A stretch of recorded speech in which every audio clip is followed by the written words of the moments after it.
So you're writing a feature film script. I'd like to welcome Fraser Brown, who's going to be emceeing tonight.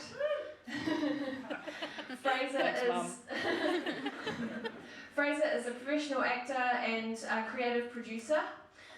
You might recognise him from The Insider's Guide to Happiness, Field Punishment No. 1, and his up-and-coming films are 25th of April and The Patriarch.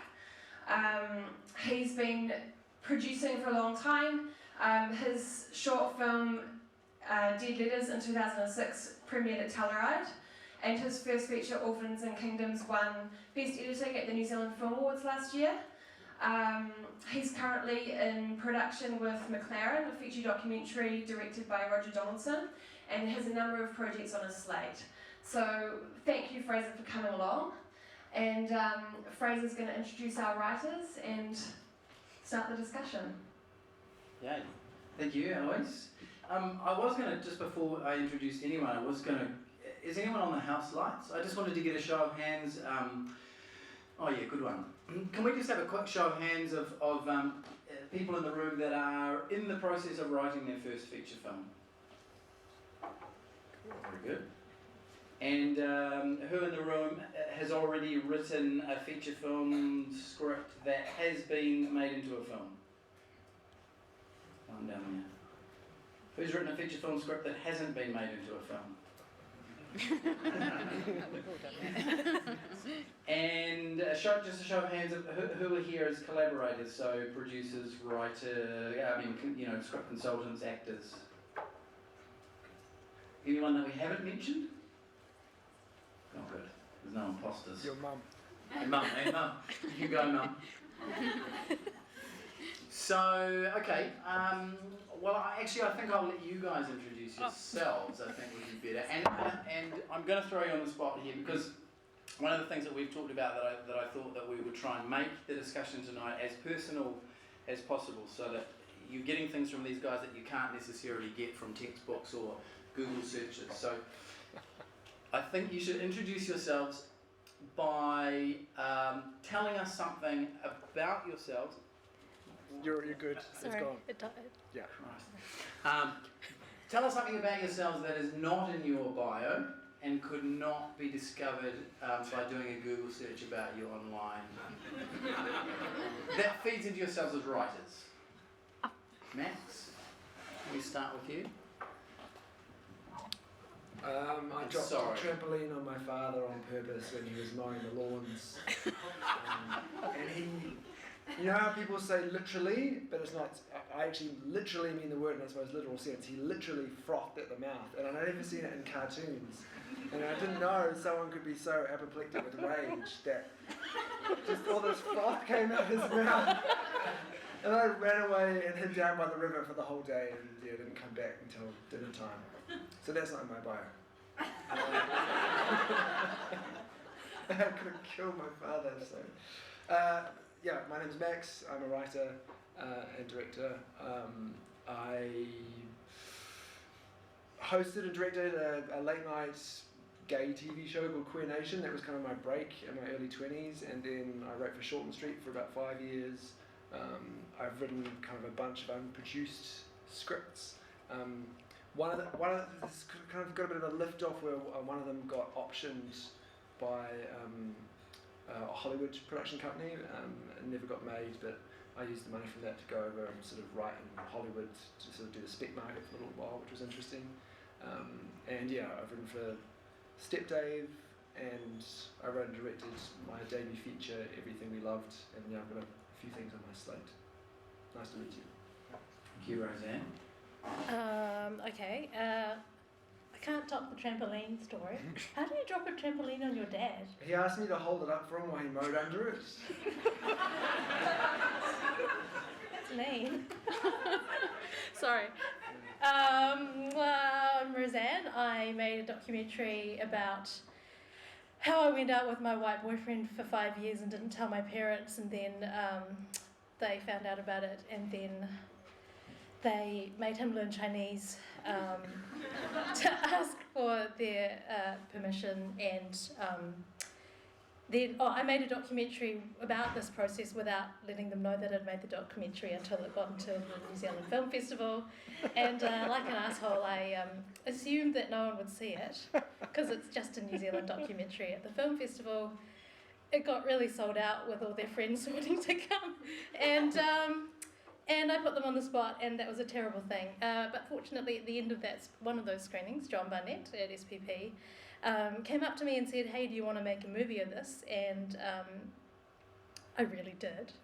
And then I got a chance to make amends, so I involved my parents in that process. And that turned into my debut feature film, My Wedding and Other Secrets. And that was, I think we shot that about 5 years ago. Diane, over to you. Okay. I guess Roseanne's talking about the terrible things that writers do to their parents kind of reminds me, takes me back to my first film, Apron Strings. And I guess I guess you sort of think, well, it's just good material, really, to take your family life and fictionalise it and put it up on screen until you are sitting at the premiere of your film in the Civic with, I don't know how many people the Civic holds, but your parents are definitely in there somewhere. And it's really, and yeah, that's quite a horrifying moment. So my first piece of advice to anyone sitting out there is just, when you're writing your first film, you might not think that it's ever going to end up on screen, but if it does, you might want to do another pass over the script to take some of that stuff out. Anyway, so that was my first feature film, which was 2008. And most recently, just last year, we shot my second feature, Beyond the Known World, which was shot mostly in India. So I don't know when it's going to launch, maybe later in the year. Very good, very good. Let's talk a little bit more about the sort of inspiration for ideas and where it comes from. Let's go back. Was there a point at which you, Max, decided that you were going to be a writer or would give it a crack? Was there a defining moment for you? And if there was, can you talk about that moment? Yes, and I'm always surprised when I kind of reflect on this, but there was a very specific moment. I was after a late night edit session doing Queer Nation. It was like 3 a.m. and I was walking home down Howe Street, and it was autumn, and I remember like all the leaves, I was kind of sloshing my feet through them. And yeah, I grew up in Palmerston North, and the movies were just so, I loved them, but the idea of making a movie just hadn't ever really occurred to me. And yeah, just the idea, I was like, oh, I could write a script and maybe direct it. Just kind of came into my head, and I sort of stood there really still in the street for a little while and just went, wow. And then I started reading books about how to write a script and started to give it a shot. So yeah, it wasn't something that snuck up on me. It came in a very singular moment and felt kind of captivated me, and then I did something about it. And that was, to be clear, was that the idea for Everything We Love? No, that was not at all. That was just the idea to be a screenwriter, to write a movie and make it. Yeah. And when did you get the idea for Everything We Loved? There was this escalator low budget filmmaking scheme, and the sort of first approach for it, there was $250,000 up for grabs for debut filmmakers, and the first stage was to submit 3 one-page ideas. And certainly as you grow as writers, you're going to get familiar with log lines and one-pages and these sort of, all the selling documents that go around that don't necessarily have a lot to do with the actual writing. And I had 2 ideas, and I just needed to make up the numbers. I needed that sort of third wheel, and the deadline was approaching, and I was thinking, I still haven't really got an idea to put in. And then I don't listen to a Walkman. I eavesdrop on every conversation that I can, and I was at the gym and heard these 2 guys talking about a child abduction case in the States where the predator had taken the kid to the zoo, dyed his hair in the bathroom and changed its clothes and tried to smuggle him out of the zoo. And I mean, who knows? We were talking about the subconscious before, and somehow that idea lined up with a story I'd written for Woman's Weekly about a young family. A young family who had lost both their children in a farming accident, and the guy, he still doesn't know whether he left the handbrake off in the ute that was raining, so he left the kids in the ute, or whether they took it off. So meeting face to face with his family and talking about their grief, and wondering for years afterwards, would they stay together? Could they have another child? Would they try and replace the lost children? Somehow that story, which had nothing to do with the child abduction case, just kind of, and I'm sure you guys find this, things just join up in your head. And I went, oh, wow, there's actually a really sympathetic reason for this horrific, monstrous, disgusting act. And so those two factors is what fired my imagination and kind of made me go, this is a story that interests me, because it was a monster, a child abductor, that potentially we could sympathise for, because he had lost his own child. And that was where Everything We Loved found its kind of genesis. Yeah. And out of interest in the escalator thing, was that you submitted 3 ideas in that year, right? Was that your hero idea, and you had 2? No, not at all. That was the kind of one of the. It was the one to make up the numbers, and then it just the more we threw at it, the more we interrogated it, the more it kind of emerged as the idea that. It's always interesting to see. There's nothing kind of sexier than a new idea, something that's just happened, and it's always interesting to sit with it for a few days, a few hours, a few days, a few weeks, and see if it still captivates you. And the other ones I just got bored with, and that one still interested me, so that's the one that we put forward. Yeah. Roseanne, go to you then, and the sort of 2 questions in there now, which was there a moment for you that you first kind of went, should I want to be a writer or a filmmaker, and then also talk a little bit more specifically about how the first feature came about. For me, the writer thing wasn't a moment, it was more of a slow burn. And I think my lecturer at university told me that she thought I was only writing out of necessity because I was a control freak and I wouldn't let anyone else, I wouldn't direct anything else that anyone else wrote.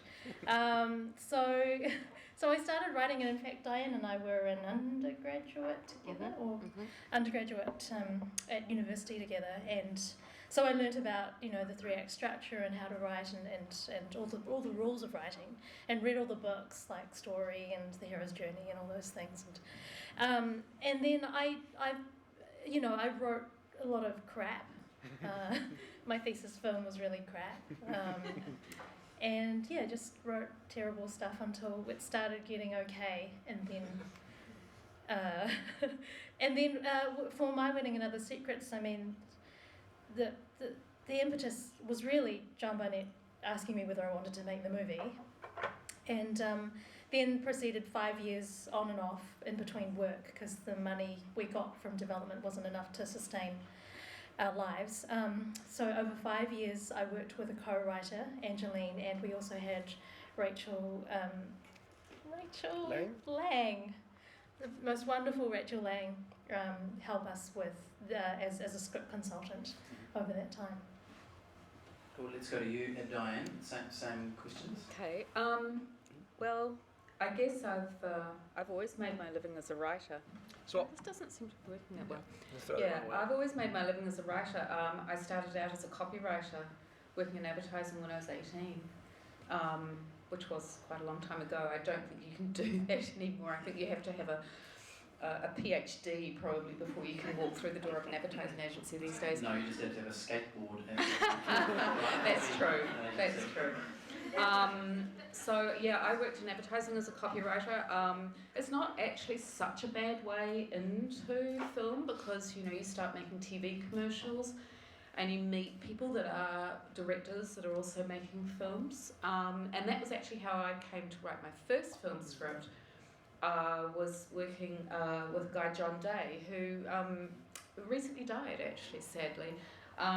But John was a terrific commercials director, and he made a feature film called The Returning, and then was kicking around looking for, his second feature film, and he went, "You're a writer, would you like to write me a film?" And I went, "Oh, yeah, okay." I didn't have a clue, but you just sort of jump in do it. And that was before I went to university, because I went as a mature student, because I am actually quite a lot older than Roseanne, and I ended up in a screenwriting class there, and actually there. So I did everything back to front. I just jumped in and did it.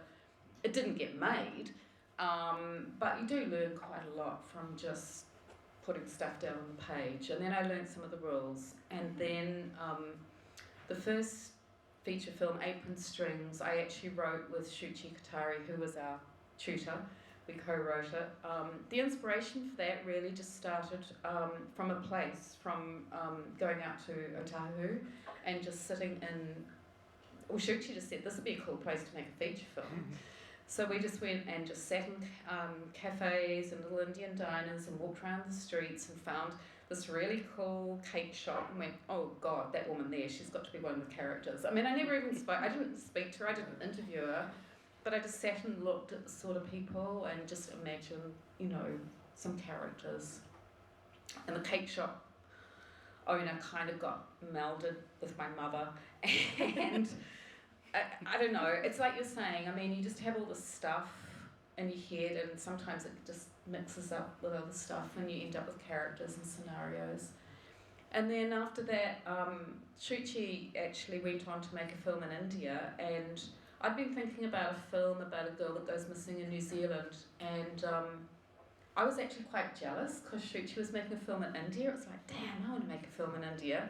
So then I thought, well, actually it'd be much more interesting if the girl went missing in India. So I just changed the whole thing and turned it into a story about the girl going missing in India. And of course that just raised the stakes hugely, and you know, immediately, well, not immediately, but over the course of the next 5 years did get some traction. So for me, strangely, my two films that have got made have actually started with a place, because I had travelled in India, and the area that I set it in was a place that I travelled to when I was 21, and I sort of thought about a girl going there now, and you know, what she might encounter and why she might disappear. So yeah, both films. And I mean, but I think the thing is, a film can just start from anywhere. It can just, you can have a character that just comes into your head, or the nub of the story, or a place, or whatever. Do you think the India factor for Beyond the Known World gave it potentially, you know, lifted it in some way beyond where you had initially started thinking about it, gave it an exoticism that you know, that might have not been there? Yeah, definitely. I guess, yeah, it elevated it. And I think that's something to think about when you are writing your first film, is just think about what's going to lift this out of the ordinary. Producers are just getting piles of scripts every week to read, and you don't understand that when you're first starting out. And I think you have to have a hook that's really going to make your idea, set it apart from everything else that's sitting in that pile. And in this instance, I think it was about having it set in India, and it was kind of fed into the whole OE thing. And I mean, I was someone who'd gone on an OE to India when I was 21, and I suddenly realised now that I have kids that have reached the age where they're going overseas, how brave parents have to be when that happens, and so it sort of proceeded from there. But yeah, I mean, it did elevate it. So sometimes, you know, you have an idea, and it can be a good idea, but what's actually going to lift it? And I mean, in this instance, it was, I think, really, I don't think the film probably would have got made if it had been set in New Zealand. I mean, it changed everything about it, obviously. But it was also something, of course, that appealed to offshore producers, so it turned it into a co-production. It ultimately attracted actors from offshore, it attracted a director from offshore. Yeah, money from offshore, yeah. Everyone certainly is talking about elevated genre, you know, which is essentially what we're talking about, those hooks, lifting the genre beyond the expected. We're jumping around a bit, but do you guys think about those things, let's call them market, those are kind of market realities, I suppose, and are you thinking, were you thinking about those with Everything We Loved, Max? And that sort of market reality, that hook, that need to have an elevated genre? That's the first question. And then are you thinking about that on subsequent projects? So I'm definitely thinking about it on subsequent projects, and in fact, I've got a range on my slate. Some which tend to more to the sort of commercial, market-oriented projects, and then others that I just love so much and care about that I can't help but write them.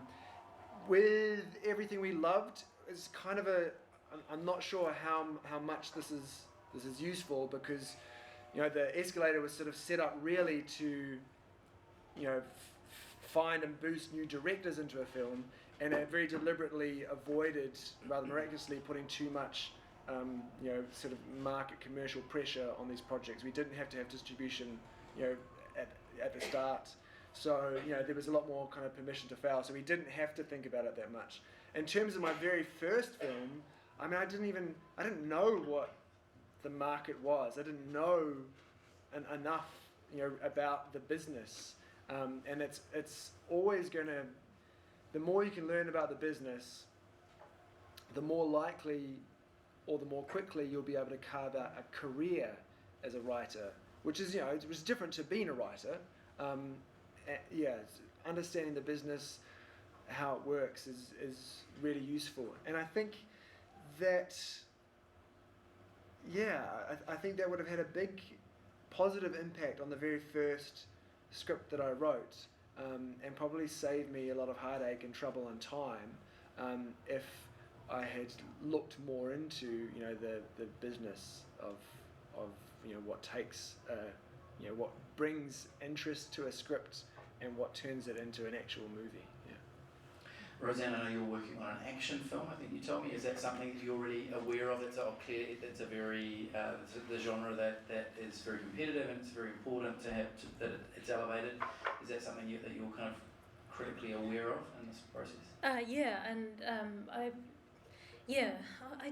really struggle with the market stuff. I mean, I know it's something that we really need to know, and the more we know about it, the better it'll be for us. But it's also really it feels kind of yucky. Like, it feels like you've got to sit with this material, and this is it's half spec. I mean, we do have development funding, that's true, but we're slowly running out of development funding, and the draft's not right. But anyway, so you have to be okay in working with the script for years, and you want to do something that you want to do, and you don't want to have to be second guessing your audience and your market, even though at the same time you need to know who they are. So I'm writing an action film which is supposedly elevated because it's a post-revenge story. It's got a female protagonist. I think she's quite different to other kick-ass heroines that we've seen before. It does have points of difference, but at the same time I'm making something that can sustain me while I'm writing it for the next. I mean, I'm in for the long haul. I know that it could take upwards 5 years for me to have a draft that's production ready, and it might not ever get made as well. So I've got to enjoy that process. Otherwise, if I'm second guessing, I mean, isn't this the depressing thing? Imagine if I'd been writing something that I didn't really love and it never got made. I'd rather have I'd rather have toiled on something that I really enjoyed the process of writing. Is there a clear process for you at which time, when do you bring in other collaborators? When do you bring a producer and when do you bring a script consultant in? Is it project by project, or do you have a kind of a clear time that you feel is right to bring someone in? I love collaborators. I think I work better when I'm bouncing something off, because I can sit in my own head and just stare at the wall and argue with myself ad infinitum, but it's much faster. That process goes much faster if I find the right collaborator. So right off the bat, I had, with this action project, I had a producer. I tried to write it for about a year, didn't quite work, so then I got a co-writer in, and then we got a consultant. And so, yeah, I bring those people in when I know that I'm flailing, or when I think I need discipline, because I feel like I'm one of those terrible writers who needs deadlines, someone to impose a deadline on me to have that, to sort of kickstart me into that discipline. Can I say something about the collaborators? I'm just thinking about for the very first time you write a screenplay, often you just have no access to these miraculous collaborators or producers. And until you actually have something that is of value, it can be quite difficult to connect with those people. And I think it's definitely something that I've noticed, about, I guess, my career trajectory now, that I'm, writing a script after having made a movie. It's quite different. And I do remember when I was first starting out, just getting someone on the end of the phone or to talk to me about my project as a writer that hadn't written anything yet was really difficult. And I guess, that's a challenge, because your access to high quality collaborators is going to be difficult if you don't have anything to show for your talent, or anything to kind of be that hook. So yeah, it's. No, it's good. I mean, we talked about relationships being super important as you go into the business. And have you got any tips for approaching all collaborators, but producers and script consultants? Diane, I'll start with you. When's the right time, and also in terms of getting a producer on board, how do you approach that? I think it really does vary from project to project, and it's kind of just a gut feeling thing as to what you need. I mean, I've been very lucky on this last project, Beyond the Knob World, working with Matt Horrocks, my producer, and just what you're saying, Roseanne, you always think it's going to be quicker than it is. I mean, I think that was 6 years, and so you really better like the people that you are working with, because you're going to spend a lot of time with them, and fortunately Matt and I still seem to get on quite well. So I think one of the things that you need to really consider as a first-time writer is who your producer is going to be. It's just critical. And that's really hard, because how the hell do you know if you're new to the business? I would say it's really hard. You need to take your idea, keep it to yourself to a certain point where you can develop it so that it is your property, and that you're not too swayed by every voice in the room, But at the same time, I think you need to collaborate at an early enough stage so that you're working with those people and you're really carrying it forward together. And so with Matt, he really took the role of script editor. Now, I wouldn't suggest that with every producer, because every producer just does not have that skill, but he did. So we didn't bring on a script editor into the project. And I think that served us very well. But different as a writer, I think it's really important to sort of get a fix on, does this producer really understand story? Now, you would think that all producers do, but that's not necessarily the case. There's a whole lot of different sorts of producers out there. Some are fantastic at getting the money. Some are very good at bringing groups of people together. But not all of them are actually that strong on story. And you would hope that they'd be quite clear about that themselves, and that they would say, we need a script editor on this project. And that's not always the case.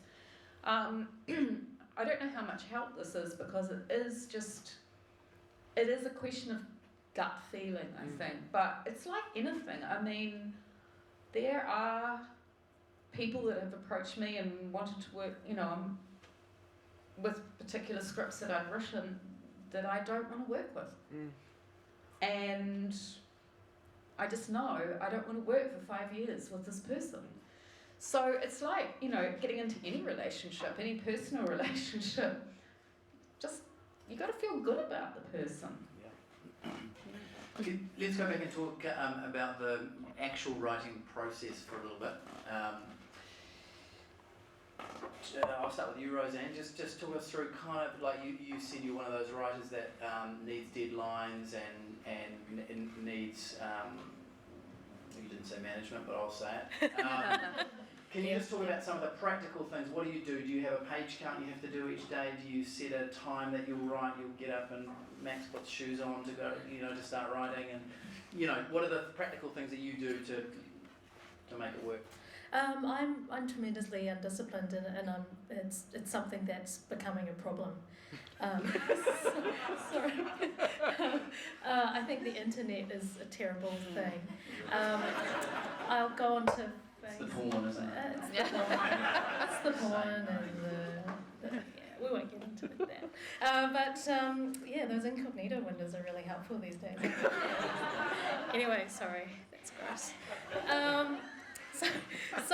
I tried turning off the internet, but then I needed, sometimes I needed to look words up, or I needed to do research while I was writing, and so I had to turn the internet back on. I just had to.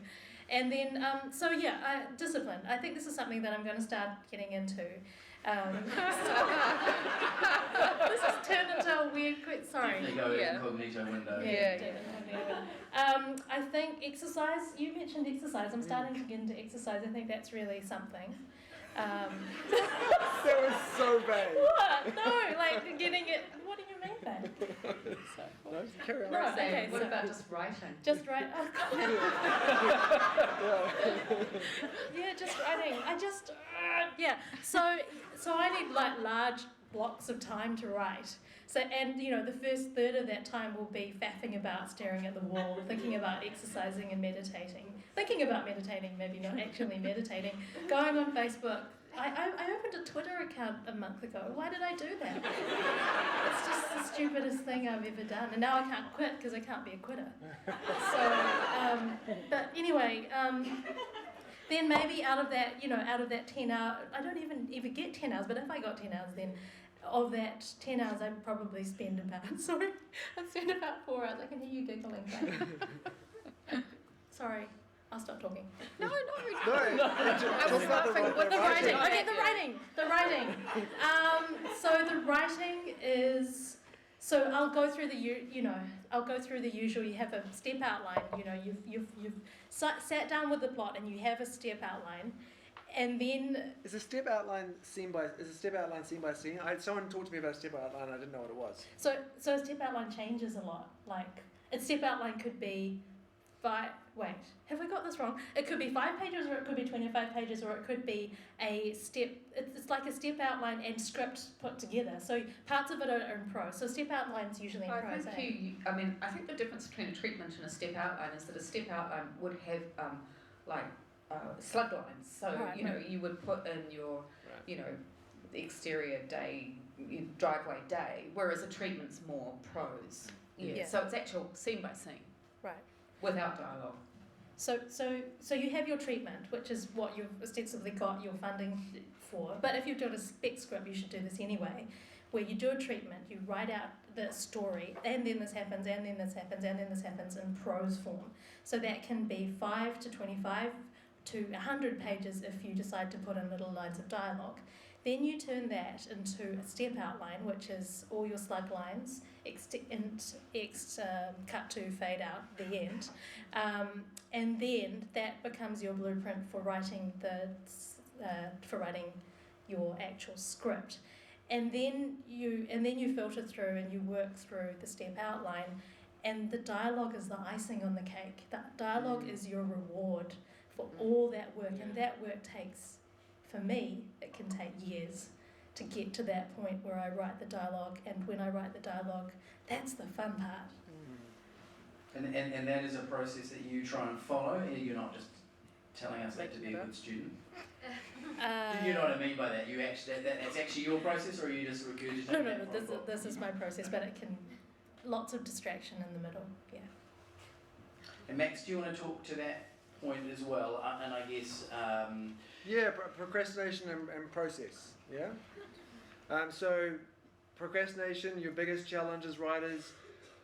I have something I do. It's going to sound really wacky. It's kind of like a Buddhist trick.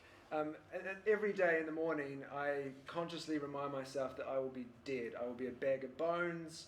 Everything I've ever thought or felt will be wiped from this earth. And it's quite powerful in terms of like, clarifying your priorities and what you want to do with your time and getting you to do something meaningful. And as a writer, writing is really meaningful. It doesn't always work, but I think to some extent it cuts down on the porn and the Facebook. So there's that. And then in terms of my process, again, different to when I first started writing, I didn't have a process. And so there's something that's evolved. And it's good to read about how people approach this and figure out what works for you. For me, once that kind of lightning in the bottle has happened and there's a premise for a story, I pretty quickly start. This is based on, I think, the Ackerman way or something I've kind of adapted it. But I start doing this thing called snow plowing, which is, I give myself a sort of set hours in the day, like to go for an hour at a time and then a break and another hour. And I just splurge out all thoughts, ideas, and just keep writing on, at the laptop. And it's sort of to generate all this raw material, 99% of which is terrible. But it's just, an uncle walks in the room, he's wearing this, he was in the army, real sort of free association, and I sort of slowly kind of, find a story, and then I'll go and do that again and again and again, and after maybe a couple of weeks, there's, all this sludge, and then I go back and start to refine that into, beats, and then I move to scene cards, and especially if you're starting out, the 3-act structure, please get really familiar with it. For me, I think increasingly now that's what a movie is. We've got all this movement to television, and the media is changing, and I think increasingly a movie is going to be a story with a 3-act structure that has closure at the end, which is something we don't get so much of in long-running television. And it's actually kind of realizing this for me has made me go back on a project that I'm working on that had an unresolved ending, very artistic, and actually get off the fucking fence and give it an ending, because I think that's what films can still do, is give you that sense of closure. I go from just spewing up all this free association of ideas, then I go to scene cards. What I've started doing now, and you may want to do this in your own process, and it's fantastic, is working with actors early on to find the characters. Having come out of television, having come out of Shortland Street, where I just inherited these pre-existing characters, I have a bias towards plot. A lot of my treatments in the early stages tend to be very plotty. This happened, this happened, this happened, and probably character light.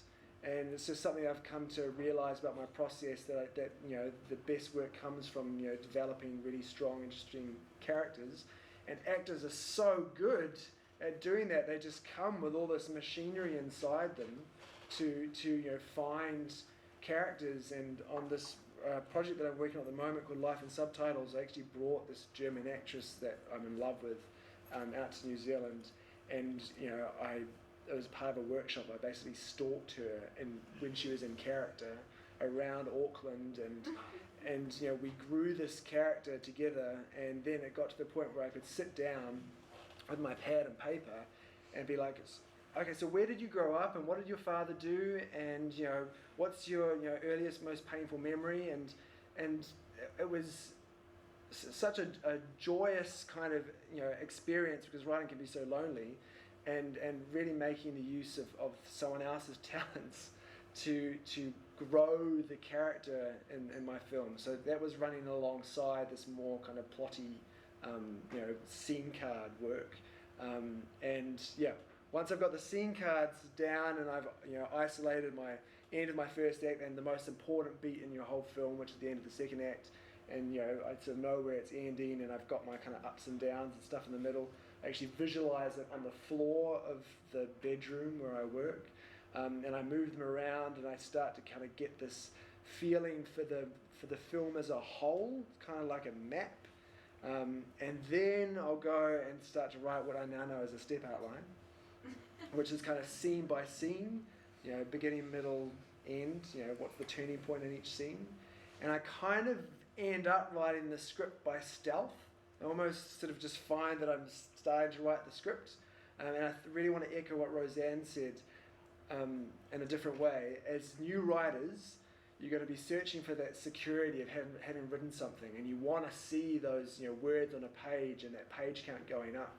But really, that's just the sort of side of effect of a much more kind of invisible process. And I think one of the mistakes I made when I first started out was wanting that sort of security of having achieved something so much that I jumped straight into writing the script and just got lost in it, and encountered all these problems that I should have taken the time to figure out before I started writing. So now very much my process is, I actually write my scripts. I actually write the screenplay, for a feature film probably in about 3 weeks, and because there's, when you eventually get there, it's like you said, it's just I know the story, I know the characters, these scenes have had time to kind of clarify in my mind, and the actual script pops out pretty fast, but there can be a really long time spent getting story, character, and structure right. Yeah. Thank you. Diane, have you got anything to add in terms of story process for you?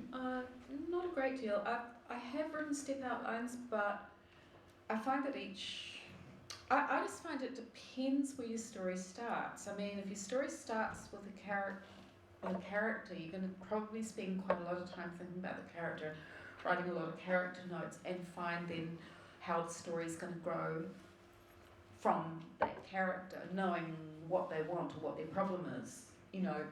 Other times I think perhaps like you, Max, that I've started with, this is the story, and then you've got to do a lot of work on your character. And like I say with others, I've started just with a place and a scenario there. So then you've got to find everything that's not about place.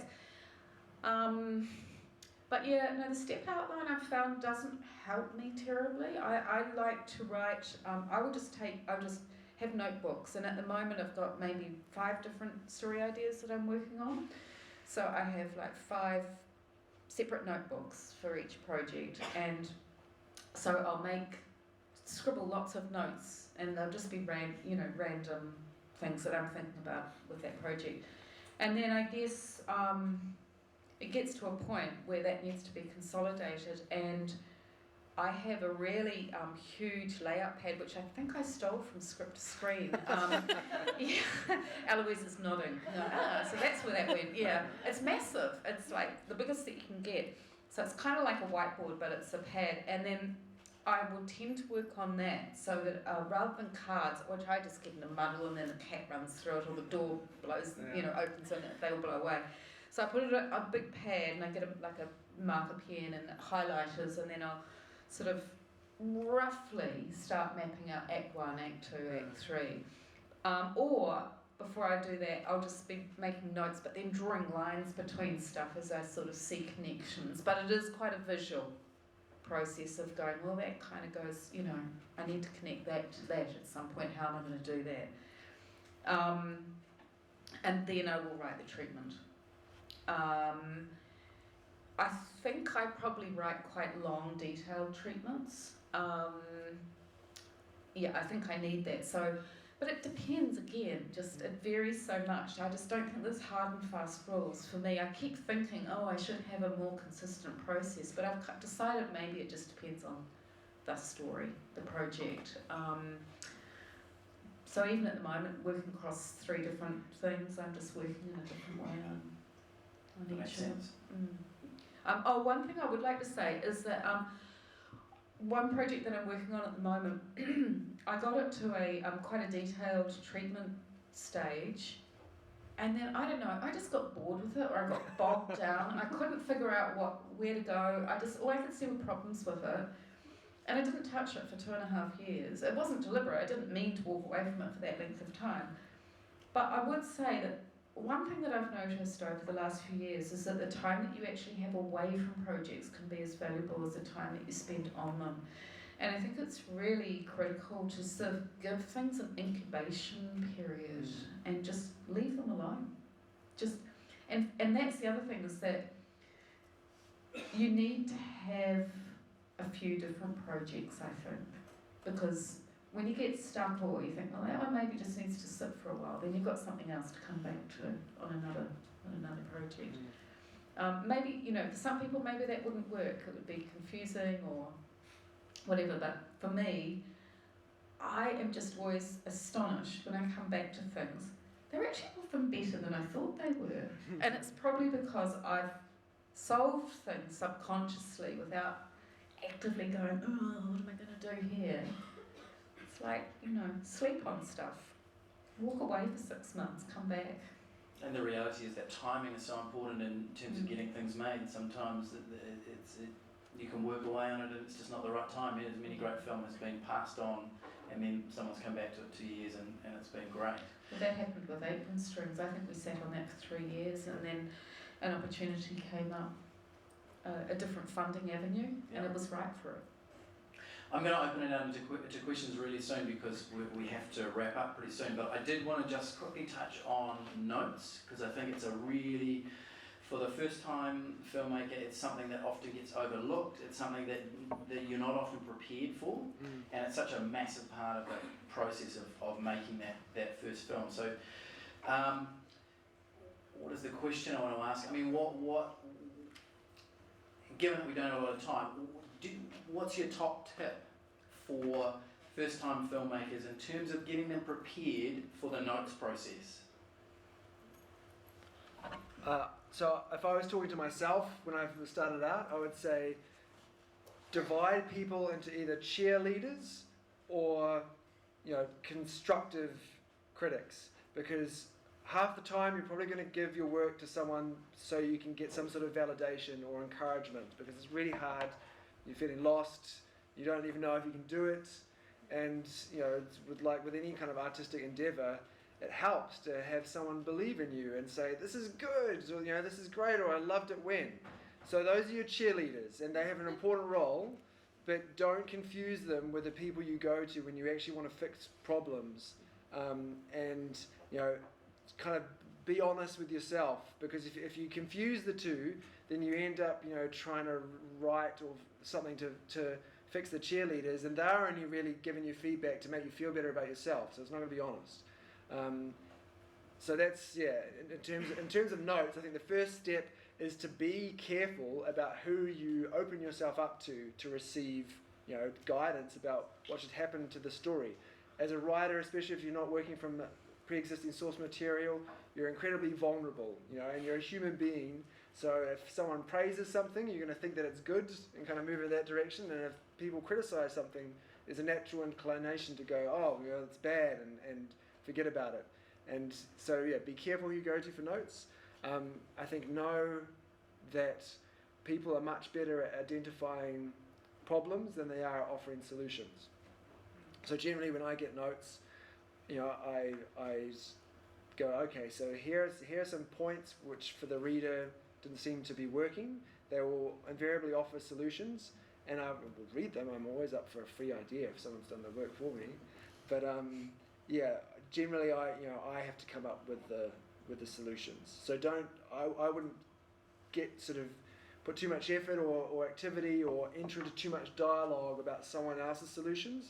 You know, but I would, you know, pay attention to when someone felt something wasn't working, and it might take a bit of sort of looking under the hood to figure out why that is.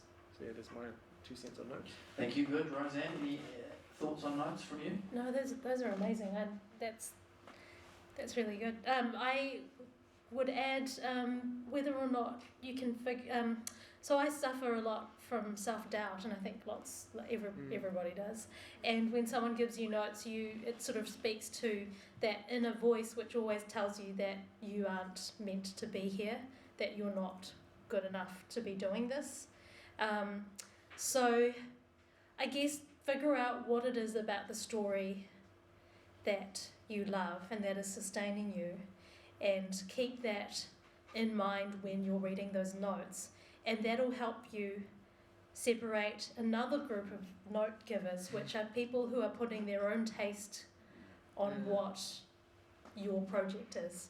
Because sometimes they'll be giving notes and throwing up problems which are more to do with them than they are with you or the project itself. And you'll be able to find that perfect person who understands what you're trying to say, even if you can't quite articulate it at that point. Nice. Diane? I've got a lot to add to that actually, except that I think it comes back to your key collaborators. You know, those are the people that probably you hope are going to challenge you the most. You know, if you've got a producer who is really pushing you on the story, I think that's what you want. Yeah, I guess I'm always be a little bit wary about just the person that you're sending it out to, giving notes, and it can just be like a little out of context sometimes. It might just not be, they might be right, but it just might not be what you want to hear or need to hear at that point to move you on to the next stage. You might come back to them at a later point, but you have to be really careful not just to take everything on board and rush away to fix it. I think you've got to trust yourself a little bit more than that. Something else that's really useful that came to mind is, and it's kind of goes against the instinct a little bit, with notes, you're so nervous about what's going to be said that, you know, we'll tend in this day and age to like send something via email and hopefully we'll get some notes back and then we can like go into our cave and obsess over them. But if you can, I find it really useful if anyone's giving me notes to sit down with them or get them on the phone or on a Skype and hear them talk them through, because once you get notes in a sort of dialogue situation, yes, they can sort of go off on these tangents, but it also gives you a chance just to kind of gently interrogate them a little bit, because quite often I'll find out that they'll say, you know, I don't understand why this happened, and it's simply because, and I realise it's because they misunderstood an intention that was earlier. So often I find if I talk through notes with someone, very quickly there's problems that straight away I'm like, okay, that's fine, that's not actually a big problem. Or so I can say, did you pick up on the fact that she was married? Yeah, and they're like, no. And you're like, oh, okay, well I just need to emphasize that more. So it's a little harder because, you know, you're frightened, but it's really much more valuable, I find, rather than just, you know, working via email or off the page. And you can also smell BS and see when someone's like, you know, really, you know, tuning into something as well, and that's useful for me at least. Yeah. We should open up to some questions. Eloise, do we have time? Or we can have a couple, couldn't we? Yeah. 6 minutes at least. Yeah. By my calculations. Is there a mic that we can hand around, or should I do that, or what do people yell? Just repeat it. Okay. Any questions? Yes, down the back there. Hi, sorry, probably a very basic question. Could you talk a little bit about the role of a script consultant over a collaborator or a co-writer? So that's talk about the role of a script consultant rather than any of the other collaborators. So specifically, role of the script consultant. Diane. Okay, the role of scripts consultant. I think a good script consultant isn't there to try and fix your script for you. They're there to perhaps push you to understand your own connection to the material and to help you to go deeper with it. So sometimes I've found that script consultant sessions can feel a bit like psychotherapy. It's like, so why are you writing this script? And it's like, I don't know, it just seemed like a really good idea at the time. And then you realise it's about, you know, something that your first boyfriend said to you or something. And it's been in every film that you've ever written. But it is quite a good thing to have those things pointed out. But I do find that good script consultants, if you have a session with one and you think, oh God, what was all that about? Complete waste of time. And then 3 days later you're going, oh shit. Yeah. Okay. You know, because they've unlocked something that you're kind of avoiding. So I find it's often they ask quite challenging questions. So yeah, it's often not about solving problems. It's about opening you up to your connection with material. Nice. Yeah, good answer. Anyone else? Questions? Surely. Oh yes, right down the back.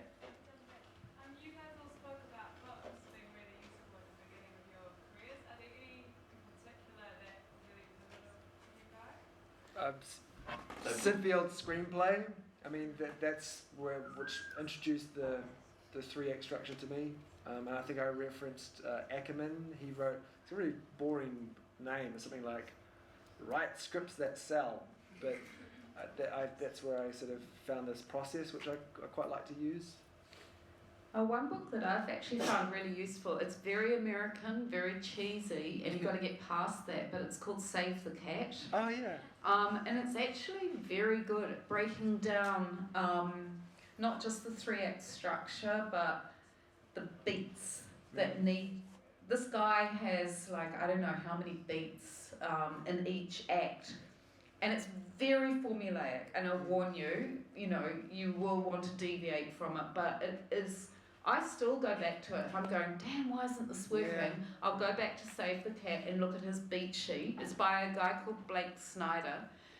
And it's interesting, he's often right. You've got to adapt it because it's very American, as I say. But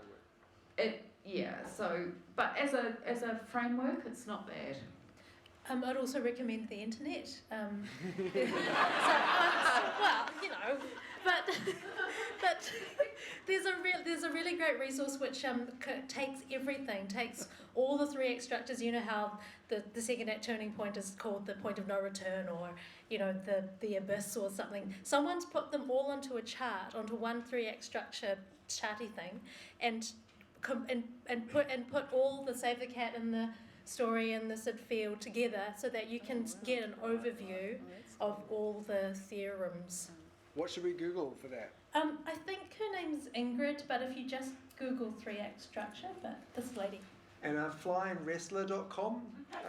It's a really, I can't remember his name, but he's quite an accomplished writer, and just have a look at that as well. It's really, really good. The other thing that I'd really recommend is reading lots of really good scripts. Like, just read as many good scripts as you can, and they are just so available through the internet now. Just go in and Google screenplay downloads, and there's just so many sites, and you'd just be amazed at what is there. You can find almost anything, and just download everything and read and read and read. And the other thing that you can do is actually read other people's scripts, other writers' scripts too, because some of the stuff that I've learned from actually reading quite bad scripts, because it really makes it quite obvious when things don't work, and you go, oh God, that's happening in my script too. So it's good to read good scripts, but when I read a really good script, it's just like, oh, why am I even bothering to try and write? This is just, I'm never going to be able to write a script like this. This is just too good. But the more you read, and I just have favourite scripts that I will keep going back to and just read over and over again. And when I'm stuck, I'll go, oh, I'll just go and read that. It's kind of like you and the porn, I think. It's kind of like a distraction, but... What's one of your favourite scripts? Just name one of them. One? Yeah. I haven't read it for ages, but I used to read The Ice Storm a lot. Yeah. New Zealand Writers Guild. If you're having a little old school day, they've got like shelves and shelves of real, actual, tangible, printed, bound scripts, and a lot of the classics. And you know, I'm sure they'd love for you to go in and make some instant coffee and read through them. And I mean, I end up reading scripts online, but actually a nice printed bound script. Some of them are, you know, from typewriters, which is kind of quaint. They're great. They're great to read. Yeah. Couple more questions. I think we've got time for. Someone near the front there. Yeah.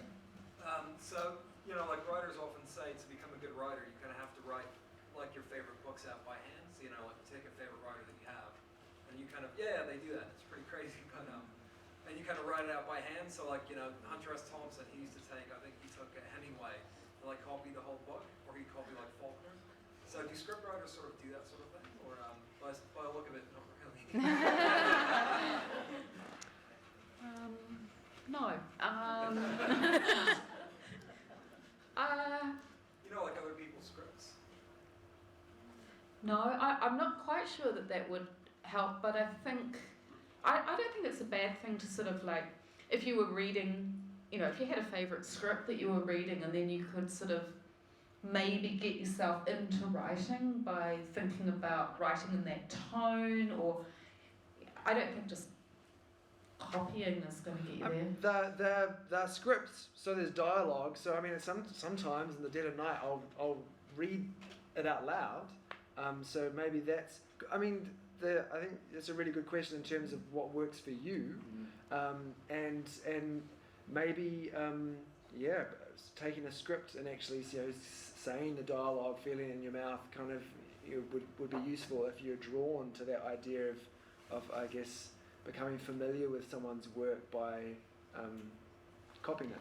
Yeah, it's sort of, I think, like sometimes when I'm reading other people's script, it really helps me just look at the way they put stuff down on the page, the way they describe stuff, tone, really just their voice, the way their voice comes through. And I find that sometimes quite useful if I'm just feeling, I'm just kind of plodding along here, than to read someone who writes really well, puts stuff down on the page really well. It can help. It sort of puts you in a different space or something. One of the things that's got to be we talked about this, Max, but being brave enough to kind of know when your process needs to adapt, and maybe there are times when that is the way in, that's the only way in, but it's being brave enough and confident enough to actually know when you need to do something new, I think, isn't it? Just on that, we were just talking about the process of, writing your notes and then your treatment, and your step outline, and then writing your script, but just on that point, I mean, sometimes I'll be well into a third or fourth draft and think, I need to go back and write character notes again, or I need to go back and revisit the treatment to work this out. Because sometimes the stuff that you have to work out further on just isn't really served that well by just kind of pushing through it and being determined that you're going to write 10 pages of script today. Actually, what you need to do is actually stop writing the script and start thinking more deeply about the character and just go back to jotting notes or something. And I'd have to say, from a producer's point of view, that's partly our job. I find that's partly my job too, at a certain point, to come in and sort of suggest things that perhaps aren't obvious to the writer at that point, certainly as you get further down the process and it does become, tunnel vision, got to finish the script, you need someone's eye from outside. Have we got time for one more question, otherwise? Okay, great. One more, good. Yeah, yell it out, because I can't see. Oh, Aaron Wilson, no, sit down, someone else. No, yes, go, Aaron, go. I just wanted to ask, if you don't have a writing gig, or some development money to be, like being paid to be writing or developing something, do you have a daily and or weekly kind of discipline for yourselves to write for the sake of the craft of writing or anything like that? Or do you just write when you feel like you've got something to sort of investigate as a writer? Can't repeat that question too. I don't know. I guess I just always have more ideas for things than time. So there's just always, it's constant. I mean, I just always am jotting notes. But it is a good question. I mean, you've got to keep writing. It's not something that you can really dip in and dip out of. I think you've got to always be writing something. And apparently Graham Greene used to get up in the morning and write for an hour and just write pages, and then he'd screw them up and chuck them away. That was just like his warm-up to writing the stuff that he was going to write. So, I don't think it matters, but you do, I think just need to be in the habit of writing. I don't think writers can take time off. There's a clip that kind of There is, it goes perfectly into this actually. And I'm of the belief that yes, you do need to write no matter what, whether you got the money or not. If you're going to call yourself a writer and you want to be a screenwriter, you need to do the work, and you need to do a lot of work to be any good at it. And it's one thing I've noticed at working with writers, that all the writers that I've worked with are always writing. What the funding means is that when you're fully funded, that gives you the luxury to only focus on that particular job. So you're always writing all the time, but when you're funded, you have the luxury of just focusing solely on that job rather than doing something else and then writing. Yeah. Should we play the clip? Yeah.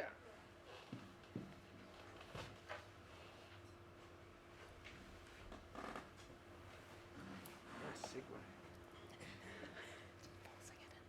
Nobody tells people who are beginners. And I really wish somebody had told this to me, is that all of us who do creative work, like, we get into it, and we get into it because we have good taste. But it's like there's a gap, that for the first couple of years that you're making stuff, what you're making isn't so good, okay? It's not that great. It's trying to be good, it has ambition to be good, but it's not quite that good. But your taste, the thing that got you into the game, your taste is still killer. And your taste is good enough that you can tell that what you're making is kind of a disappointment to you, you know what I mean? A lot of people never get past that phase. A lot of people at that point, they quit. And the thing I would just say to you with all my heart is that most everybody I know who does interesting creative work, they went through a phase of years where they had really good taste, they could tell what they were making wasn't as good as they wanted it to be. They knew it felt short. It didn't have this special thing that we wanted it to have. And the thing I would say to you is everybody goes through that. And for you to go through it, if you're going through it right now, if you're just getting out of that phase, you gotta know it's totally normal. And the most important possible thing you can do is do a lot of work. Do a huge volume of work. Put yourself on a deadline so that every week or every month you know you're gonna finish one story. Because it's only by actually going through a volume of work that you're actually going to catch up and close that gap. And the work you're making will be as good as your ambitions. In my case, I took longer to figure out how to do this than anybody I've ever met. It takes a while. It's going to take you a while. It's normal to take a while, and you just have to fight your way through that. Okay?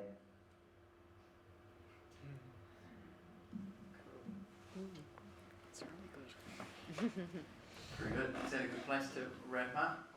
Eloise, how are we for time? Should we? Are the pizzas here? Yeah. Yeah. Thank you so much, everyone. Can we please have a round of applause for